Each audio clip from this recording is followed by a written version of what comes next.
प्यारे साथियों, आप सभी को नमस्कार। My name is Brijkishore Kumar Pandit और आप सभी को मेरा प्यारा सा चैनल बृजकिशोर बेस्ट क्लास पर स्वागत करता हूं। दोस्तों, ये जो टॉपिक आज हम बताने जा रहे हैं ना, इस टॉपिक को हमेशा पेपर में दे देता है। तो दोस्तों, जो क्वेश्चन पेपर में आने की संभावना के रूप में बनी रहती है, उस क्वेश्चन से हमें दूर नहीं भागनी चाहिए, बल्कि उस क्वेश्चन के हमें सामना करनी चाहिए। तो दोस्तों, आप अगर हमारे वीडियो पर नए व्यूअर है तो सबसे पहले आप मेरे चैनल को सब्सक्राइब कर बेल आइकन के बटन को प्रेस कर दीजिएगा, क्योंकि मैं जब भी वीडियो अपलोड करूं तो मेरे अपलोड होने के बाद नोटिफिकेशन सबसे पहले आप ही को मिले। तो दोस्तों, आइए हम देर करेंगे नहीं, और ऐसे भी मैं देर करता नहीं, देर हो जाती है। तो दोस्तों, हम देर करेंगे नहीं, आइए डायरेक्ट हम टॉपिक पर आते हैं। तो दोस्तों, टॉपिक कहता है कि समरूप विद्युत क्षेत्र में दोस्तों चलेंगे, देखेंगे आज टॉर्क के बारे में हम आपको बताएंगे। यानी समरूप विद्युत क्षेत्र में रखे गए विद्युत द्विध्रुव पर लगा बल देखेंगे। बहुत बड़ा टॉपिक है, विद्युत द्विध्रुव पर लगा बल। एक यहां पर मार्जिंग करते हैं, बल तथा बल आघूर्ण निकालनी है। दोस्तों, दो टॉपिक, एक बल और एक बल आघूर्ण। तो दोस्तों चलते हैं। सबसे पहले मैं इस टॉपिक को बताऊंगा पूरा, वो भी विस्तृत कर एकदम विस्तृत कर एक एक बात को मैं बताऊंगा।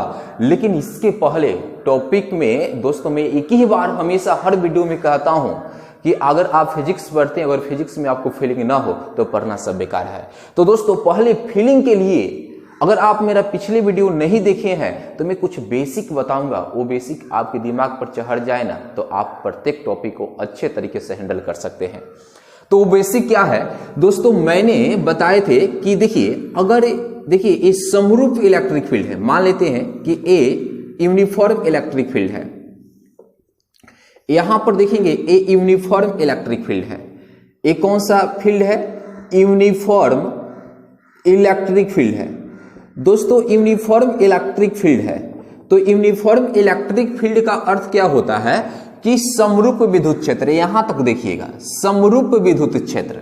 तो समरूप विद्युत क्षेत्र क्या होता है? यानी समरूप विद्युत क्षेत्र में प्रत्येक यानी बिंदु पर या किसी भी स्थान पर देखा जाए तो इलेक्ट्रिक फील्ड का मान क्या होता है? समान होता है। तो दोस्तों, ये यूनिफॉर्म इलेक्ट्रिक फील्ड है। अगर चलिए ये यूनिफॉर्म इलेक्ट्रिक फील्ड है तो इसके दूर रखे हुए प्लस क्यू चार्ज के कारण ये उत्पन्न हुआ होगा। अगर दोस्तों इस इलेक्ट्रिक फील्ड में हम छोटा सा चार्ज लेकर चले आए, क्यूनट को लेकर चले आए, तो दोस्तों अगर क्यूनट को लेकर चले आए तो आपको मालूम है कि समान प्रकृति के आवेशों के बीच प्रतिकर्षण का गुण पाया जाता है।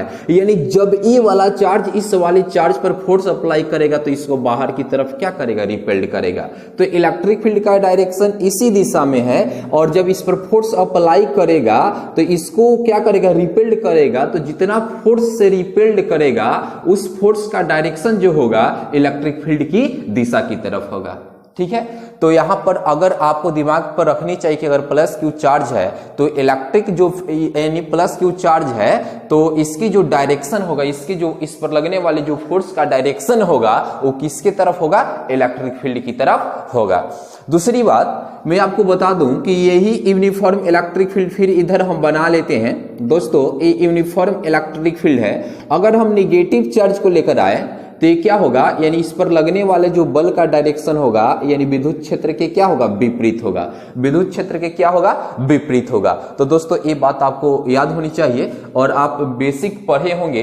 पिछले क्लास में मैंने टॉपिक के बाद कुछ बेसिक भी, टॉपिक के पहले कुछ बेसिक भी बताया है, जिसमें ये बहुत छोटे छोटे बात को मैंने बता चुके हैं। आप देखे होंगे तो आपको पूरी तरीके से समझ में आता होगा। तो चलिए यहां से हम मिटा देते हैं। अब चलिए हम बढ़ते हैं, चलेंगे। सबसे पहले हमें यूनिफॉर्म इलेक्ट्रिक फील्ड बना लेनी है। दोस्तों आप देखिए, ये यूनिफॉर्म इलेक्ट्रिक फील्ड है। अब चलिए टॉपिक वाइज हम काम करेंगे। यूनिफॉर्म इलेक्ट्रिक फील्ड है, चलिए यहां पर ई वेक्टर। अब चलिए हमें क्या करना है, यानी टॉपिक को पढ़ेंगे, यानी समरूप विद्युत क्षेत्र में चलेंगे। ये यूनिफॉर्म इलेक्ट्रिक फील्ड हो गया। रखे गए विद्युत द्विध्रुव, चलेंगे यहां पर देखेंगे रखे गए विद्युत द्विध्रुव। तो चलिए इसमें हमें डाइपोल को रखना है। चलते हैं, मैंने यहां पर डाइपोल को रख दिए। अब ये डाइपोल है तो यहां पर क्या होगा? माइनस क्यू, यहां पर क्या होता है? Plus Q. चलेंगे, इसके मध्य बिंदु यहाँ पर क्या हो गया O, और ये इलेक्ट्रिक फील्ड के साथ थीटा कोण बनाया है, और इसका जो लेंथ होता है वो क्या होता है 2a होता है। आपको मालूम होगा यहाँ से a लेंथ a हो जाएगा, और यहाँ पर a लेंथ a हो गया, और यहाँ पर AB क्या हो गया डाइपोल हो गया, AB क्या हो गया डाइपोल हो गया। अब दोस्तों एक बात आप हमें बताइए, आप क्या जानते हैं कि जब कोई टेस्ट चार्ज विद्युत क्षेत्र के अंतर्गत आता है तो विद्युत बल का अनुभव करता है। कब विद्युत बल का अनुभव करेगा? जब इलेक्ट्रिक फील्ड के अंतर्गत आएगा तब करता है। अगर चार्ज इलेक्ट्रिक फील्ड के बाहर है तो विद्युत बल का अनुभव नहीं करता है। तो आप देख रहे होंगे कि यहां पर पॉजिटिव चार्ज है, तो यानी ए पॉजिटिव चार्ज और इस यहां पर प्लस क्यू चार्ज है, तो इस पर फोर्स लगेगा, तो इसको फोर्स लगेगा तो इसको बाहर की तरफ रिपेल्ड करेगा, यानी एफ यहां पर होगा, इस डायरेक्शन में होगा। तो यहां पर एफ बराबर क्या होगा ई इंटू क्या होगा क्यू हो जाएगा। चूंकि आपको एक फॉर्मूला हम बता चुके हैं, ई बराबर एफ बटा क्यू नट। तो चलिए यहां पर क्यू है तो क्यू हो जाएगा, तो यहां पर एफ निकाल लेंगे, विद्युत बल निकालेंगे, तो ई इंटू क्या होगा क्यू नट हो जाएगा, या यहां पर क्यू रखे हैं तो यहां पर क्यू हो जाएगा। दोस्तों ए भी चार्ज है, इस पर भी फोर्स लगेगा, तो इस पर फोर्स लगेगा तो आपको मालूम है, अभी बताएं, इधर लगेगा, यहां पर फोर्स ई बराबर क्या होगा ई इंटू क्यू होगा, लेकिन डायरेक्शन क्या होगा विपरीत होगा।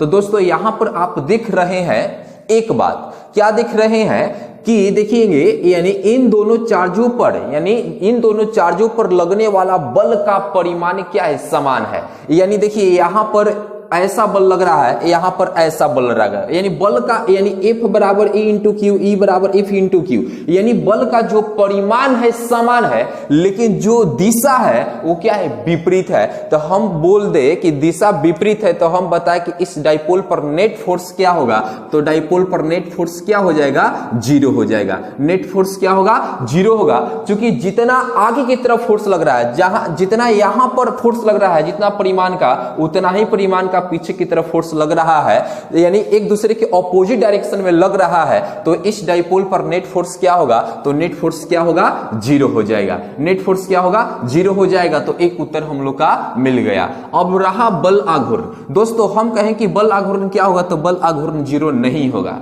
इस स्थिति में यानी बल आघूर्ण जीरो नहीं होगा। क्योंकि क्यों नहीं होगा, तो दोस्तों इसका सबसे बड़ा मूल कारण क्या है कि मान लेते कि डाइपोल है, चलेंगे मान लें कि डाइपोल है, यहां पर चार्ज है प्लस क्यू चार्ज और यहां पर माइनस क्यू चार्ज है, और ये इलेक्ट्रिक फील्ड में है, तो इस पर लगेगा बल, यानी इस पर लग रहा है बल तो इसको आगे की तरफ ले जाएगा, और इस पर बल लग रहा है, इसका डायरेक्शन इधर है तो इसको पीछे की तरफ ले जाएगा, इधर ले जाएगा। तो ऐसा लगेगा कि ये रोटेट कर रहा है, ऐसे लगेगा, ऐसे फीलिंग हो रहा है कि ये रोटेट कर रहा है, तो टर्क जीरो नहीं होगा। तो दोस्तों ऐसा लग रहा है कि ये जो बॉडी है, ये जो डाइपोल है, यानी रोटेट यानी लीनियर मोशन नहीं कर रहा है, रोटेट मोशन कर रहा है। तो दोस्तों यहां पर टर्क उत्पन्न हो जाएगा, और टर्क कब उत्पन्न होगा, जब यानी क्या होगा, यानी लगे बल का परिमाण जो होगा विपरीत डायरेक्शन में होगा, तब टर्क उत्पन्न होता है।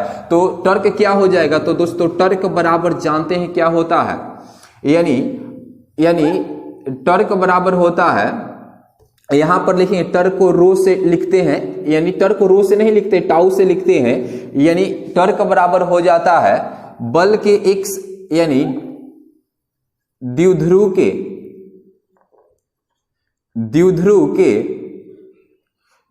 के एक सिरे पर लगे बल का परिमाण गुणे दोनों बलों के बीच लंबिक दूरी, दोनों बलों के बीच लंबिक दूरी, दोनों बलों के बीच लंबिक दूरी।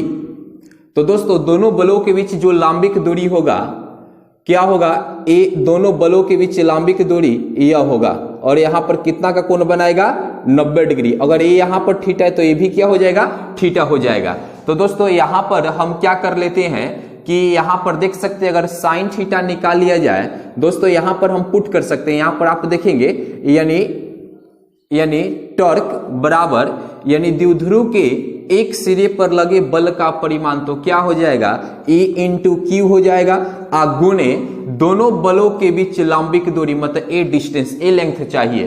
तो अगर हम साइन थीटा निकाल ले तो साइन थीटा बराबर, यहां पर निकाल ले साइन थीटा निकाल ले तो साइन थीटा बराबर क्या जानते हैं, बोलिए लंब। तो लंब, इसको लंबिक दूरी को x मान लेते हैं, तो लंब हो जाएगा x बटा कर्ण, तो कर्ण तो आपका AB होगा, तो AB का लेंथ कितना है 2a है। तो दोस्तों यहां से अगर x निकालना चाहे तो नीचे एक कर लेंगे तो कितना होगा 2a साइन थीटा हो जाएगा। तो दोस्तों E इंटू क्यू में क्या आ जाएगा, गुना के रूप में 2a साइन थीटा हो जाएगा। तो टर्क बराबर क्या हो जाएगा, यानी टर्क बराबर दोस्तों यहां पर ऐसे भी लिख सकते हैं E इंटू इससे इसमें गुना, तो ये क्या हो जाएगा P हो जाता है, Q गुने 2a आपको मालूम है कि डाइपोल मोमेंट P हो जाएगा, तो PE और यहां पर क्या हो जाएगा साइन थीटा हो जाता है, क्या हो जाएगा साइन थीटा होगा। तो दोस्तों यही टर्क का रहा आपका सूत्र, जिसको हम व्यंजक भी कहते हैं। तो आइए दोस्तों अब बहुत कुछ हम बताएंगे। जो टर्क होगा ये सदिश राशि के रूप में लिखेंगे, तो टर्क वेक्टर बराबर क्या हो जाएगा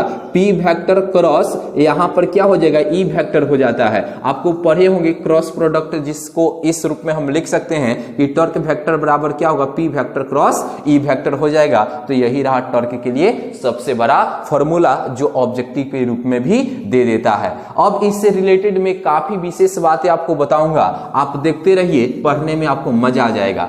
तो दोस्तों यहां पर कुछ स्पेशल केसेस पढ़ेंगे, स्पेशल केसेस पढ़ेंगे।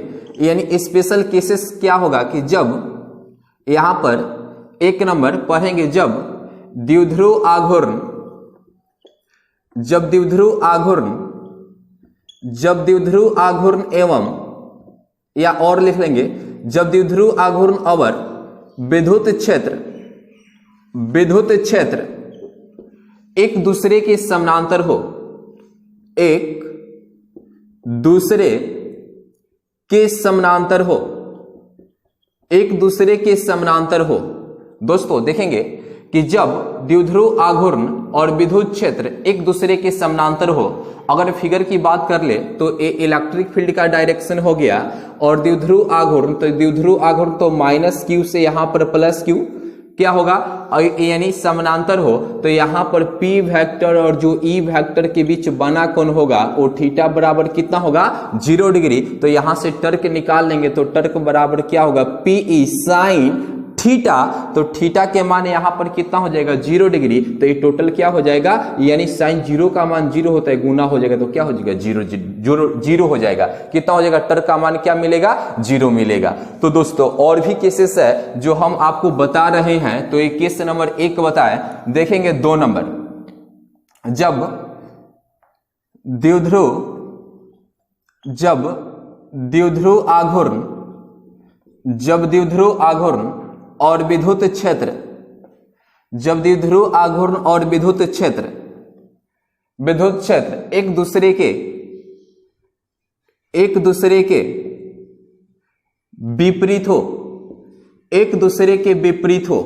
अब चलते हैं, जैसे मान लेते हैं इलेक्ट्रिक फील्ड का डायरेक्शन हो गया और द्विध्रुव आघूर्ण, तो द्विध्रुव आघूर्ण यानी क्या होता है, सदिश राशि होता है जिसकी दिशा क्या होता है माइनस क्यू से प्लस क्यू की तरफ होता है, लेकिन विपरीत होगा तो यहां पर प्लस क्यू हो जाएगा और यहां पर माइनस क्यू हो जाएगा। इस स्थिति में थीटा का मान क्या हो जाएगा 180 डिग्री, और टर्क निकालेंगे तो क्या होगा PE साइन थीटा का मान 180 डिग्री होता है। तो टर्क बराबर यहां पर PE साइन 180 का मान जानते हैं कितना होता है -1 होता है, तो टर्क बराबर क्या होगा -PE हो जाएगा। तो दोस्तों ये भी आपको दिमाग में रखना होगा, काफी मस्ट क्वेश्चन है। तो दोस्तों उम्मीद करते हैं कि ये भी आपको समझ में आया होगा। और एक पॉइंट और यहां पर ये आप तो उतार लिए होंगे, चलते हैं केस नंबर हम 3 पढ़ते हैं। 3 नंबर पढ़ते हैं, तो दोस्तों 3 नंबर में हमें क्या मिलेगा कि जब द्विध्रुव आघूर्ण